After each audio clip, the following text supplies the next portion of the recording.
Introduction to AI and machine learning. आज के तेजी से तकनीकी युग में कृत्रिम बुद्धिमत्ता एआई और मशीन लर्निंग तेजी से एक महत्वपूर्ण भूमिका निभा रहे हैं। ये उभरती हुई प्रौद्योगिकियां हमारी दैनिक जिंदगी को बहुत हद तक प्रभावित कर रही हैं। एआई और मशीन लर्निंग का उपयोग व्यापक और विविध है। इसका उपयोग चाहे चिकित्सा क्षेत्र हो या फिर स्वचालित वाहन या फिर व्यक्तिगत सहायक। इन तकनीकों के बारे में जानकारी रखना आज के समय में अत्यंत महत्वपूर्ण है। की applications of AI and machine learning. Medicine health. AI और मशीन लर्निंग का उपयोग चिकित्सा क्षेत्र में बहुत हद तक किया जा रहा है। इनका उपयोग बीमारियों के निदान, उपचार, नैदानिक परीक्षणों, दवा खोज और अन्य क्षेत्रों में किया जा रहा है। मशीन लर्निंग एल्गोरिदम की मदद से चिकित्सकों को अपने मरीजों का बेहतर प्रबंधन करने और उपचार योजना बनाने में मदद मिलती है। Automated vehicles. स्वचालित वाहन में एआई और मशीन लर्निंग का उपयोग बहुत अधिक किया जाता है। ये तकनीकें वाहन के स्वचालित नेविगेशन, वाहन के लिए सुरक्षित मार्ग बनाने, वाहन के स्वचालित नियंत्रण और कई अन्य काम करने में सक्षम है। इससे यात्रा और वाहन चलाना काफी सुरक्षित और सुविधाजनक हो गया है। Personal assistant. हमारे दैनिक जीवन में आधारित व्यक्तिगत सहायक का उपयोग काफी बढ़ गया है। ये सहायक हमें अपनी दैनिक गतिविधियों में मदद करते हैं, जैसे कि कार्यक्रम निर्धारण, संचार, खरीदारी, जानकारी खोजना आदि। ये सहायक हमारी आवश्यकताओं को समझकर स्वचालित रूप से कार्य करते हैं। Machine learning algorithms. Classification and regression. Classification वर्गीकरण एक मशीन लर्निंग एल्गोरिदम है जिसका उपयोग डेटा को विभिन्न श्रेणियों या वर्गों में वर्गीकृत करने के लिए किया जाता है।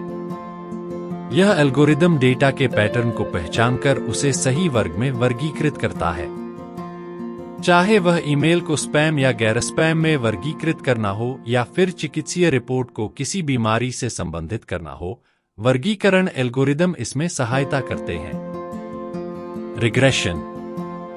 रिग्रेशन एक अन्य महत्वपूर्ण मशीन लर्निंग एल्गोरिदम है जो किसी भी लक्ष्य चर जैसे बिक्री या स्टॉक मूल्य और उससे संबंधित अन्य चरों के बीच के संबंध का अनुमान लगाता है।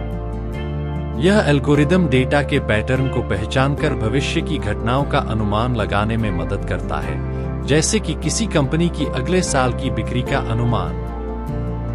Data processing and feature engineering. Data collection.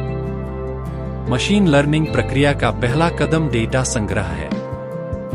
यह प्रासंगिक और गुणवत्तापूर्ण डेटा को एकत्रित करने का काम करता है, जो मॉडल के निर्माण के लिए आवश्यक है। Data processing. एकत्रित डेटा को मशीन लर्निंग मॉडल के लिए उपयोगी बनाने के लिए इसे प्रसंस्कृत करना जरूरी होता है। इसमें डेटा को साफ करना, डुप्लीकेट हटाना, गलत मान को संशोधित करना और अन्य कार्य शामिल होते हैं। Feature engineering. इस चरण में डेटा के महत्वपूर्ण विशेषताओं को पहचाना और चुना जाता है, जो मशीन लर्निंग मॉडल को प्रशिक्षित करने में सहायक होंगी। इससे मॉडल का प्रदर्शन बेहतर होता है। Deep learning and neural networks. Deep learning. Deep learning machine learning का एक उच्च स्तरीय रूप है जो कि कई स्तरों वाले न्यूरल नेटवर्क का उपयोग करता है। यह एक विकसित और शक्तिशाली तकनीक है जो कई प्रकार के जटिल डेटा जैसे छवि, ध्वनि, टेक्स्ट आदि को संसाधित करने में सक्षम है।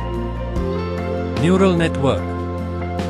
न्यूरल नेटवर्क मानव मस्तिष्क के कार्यप्रणाली पर आधारित एक कृत्रिम तंत्र है। यह इनपुट और आउटपुट के बीच के गहरे संबंध को सीखकर मुद्दों का स्वचालित रूप से समाधान करने में सक्षम होता है।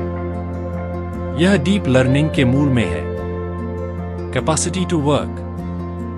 डीप लर्निंग और न्यूरल नेटवर्क का उपयोग करके मशीनें मानव जैसे कार्य करने में सक्षम हो गई हैं। चाहे वह छवि पहचान हो या स्वचालित ड्राइविंग, ये तकनीकें अब बेहतर परिणाम दे रही हैं। The need for big data and computational ability. Big data. Machine learning तकनीकों को प्रशिक्षित करने के लिए विशाल मात्रा में डेटा की आवश्यकता होती है। इसके लिए बड़े डेटा संसाधन और उन्हें संसाधित करने की क्षमता जरूरी है। Computational ability. Machine learning algorithm जटिल गणनाएं करते हैं, जिसके लिए उच्च कंप्यूटेशनल क्षमता वाले हार्डवेयर और सॉफ्टवेयर की आवश्यकता होती है। बेहतर हार्डवेयर और तेज प्रोसेसिंग क्षमता मॉडलों को प्रशिक्षित करने और उनका प्रदर्शन बेहतर करने में मदद करती है। Study and research. Machine learning और एआई में नए उपकरण और तकनीकों का निरंतर अध्ययन और अनुसंधान होना जरूरी है।